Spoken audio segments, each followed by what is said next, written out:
नमस्कार दोस्तों, market update में आपका बहुत बहुत स्वागत है। दोस्तों वीडियो में बात करेंगे कल्याण ज्वेलर्स के क्वार्टर 4 के रिजल्ट्स के बारे में। चैनल को सब्सक्राइब कीजिएगा, पसंद वीडियो को लाइक कीजिए। तो चलते हैं यहाँ पे कंपनी की तरफ से क्या अपडेट है। दोस्तों यहाँ पर अगर आप देखेंगे तो कंपनी की तरफ से यहाँ पे अगर हम बात करें डिविडेंड के रिलेटेड कोई न्यूज़ है तो यहाँ पे हम थोड़ा सा और नीचे चलते हैं। अगर आप फिलहाल देखें तो कंपनी की तरफ से कोई डिविडेंड का अनाउंसमेंट यहाँ पे फिलहाल हमें नहीं देखने को मिल रहा है। ठीक है, तो यहाँ पे थोड़ा सा और सर्च कर लेते हैं। तो फिलहाल नॉर्मली अगर मैं देखूँ थोड़ा सा और जूम करके तो यहाँ पे डिविडेंड का अनाउंसमेंट है। सो यहाँ पे आपको डिविडेंड मिलने वाला है 1.50 पैसे प्रति शेयर, जो कि 15% का है और 10 रुपये फेस वैल्यू के हिसाब से।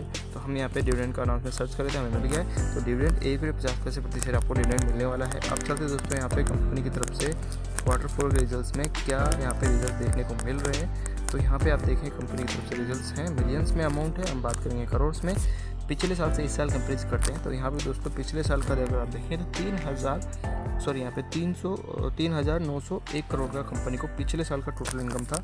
इस बार बढ़कर हो गया दोस्तों 5,392 करोड़। तो इस हिसाब से कंपनी का जो टोटल इनकम है वो बढ़ता हुआ देखने को मिल रहा है क्वार्टर टू क्वार्टर और year on year. Quarter to quarter यहाँ पे कंपनी का टोटल इनकम जो है वो घटता हुआ देखने को मिल रहा है, कारण कि पिछले क्वार्टर के अंदर कंपनी को जो टोटल इनकम हुआ था वो 6,427 करोड़ था। इस बार कंपनी को 5,392 करोड़ हुआ है, जो कि एक गिरते हुए साइन है, गिरते हुए देखने को मिलता है। अब बात करें एक्सपेंसेस का, तो पिछले क्वार्टर में कंपनी के एक्सपेंसेस थे पिछले साल यहाँ पे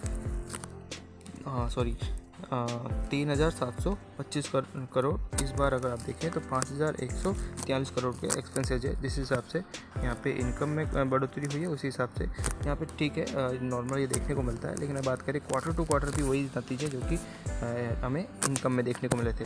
अब बात करें दोस्तों टोटल टैक्स के बारे में, पिछले साल के टैक्स आप देखें तो यहाँ पे 44 करोड़ के टैक्स थे और इस बार लगभग 64 करोड़ के टैक्स है। और तो ये इनकम का ही एक प्रकार से डिफरेंस देखने को मिल रहा है। लेकिन अगर क्वार्टर टू क्वार्टर बात करें पिछले क्वार्टर में 73 करोड़ के टैक्स से इस बार कम हुए हैं, कारण यहाँ पे कंपनी का टोटल इनकम कम हुआ है।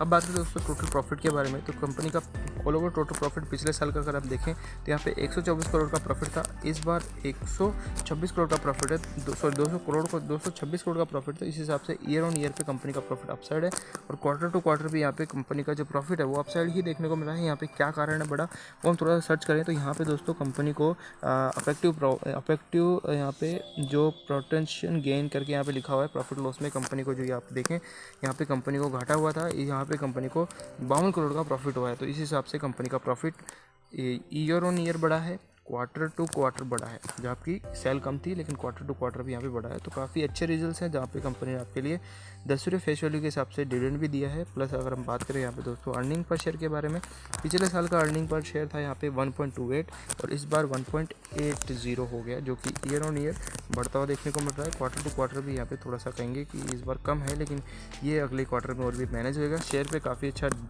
पॉजिटिव साइन पड़ने वाला, बिकॉज यहाँ पे प्रॉफिट में वृद्धि हुई है, हालांकि इनकम नहीं बढ़ी है। इनकम पे भी इस कंपनी को जोर देना पड़ेगा। ठीक है, धन्यवाद।